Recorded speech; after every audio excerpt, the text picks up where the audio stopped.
Apple 公司今年正月伫官方网站大告示，讲要找台语练等的工程师训练 Siri 讲台语。不过，就台语老师表示讲，台语上介大的特色就是语调含变调，资料库建置就要用完整的一句话来输入，才通提升判读的精准度。基因工程师也讲，对声音的收集、到腔口差，抑个新思虑的增加，拢爱时间去累积。若准讲 Siri 爱会晓讲台语，恐惊是无遐简单。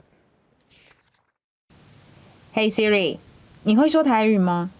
你咧讲啥物？我听阿毛。即摆苹果基金助理 Siri 小姐台语讲无啥认同，不过未来要用台语请伊到找路、报天气、写备网络等等，应该拢无问题。今年1月份，苹果公司伫咧官方网站宣布，请日本约克哈马团队找会晓台语的工程师，要训练 Siri 讲台语，提供更较在地化的服务。不过要建立一套周全的 AI 语音助理系统，对腔口差、声音甲文字的辨识能力，也有大量数类资料库的建制，拢爱斟酌。语音辨识系统的词汇大概是1万到100万之间的词汇，根据现在网络上的资料，然后找出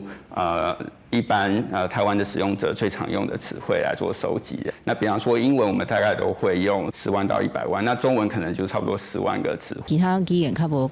相对复杂的变调的状况，所以你若无用句来输入的时阵，电脑伊所接收到，那假使拢是词，伊无法度去分辨讲一般讲台语的人，伊咧讲规句迄个声调状况，伊无法度分辨。人的体内有70%拢是水分，水分补充量有够，才会当维持身体机能的稳定。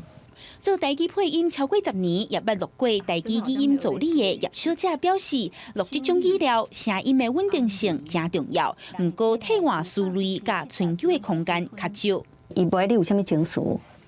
伊嘛无爱，伊嘛袂当讲你去调整伊的内容，你爱照还照念。所以讲，你袂使加啥物连接词啦，是讲你有啥物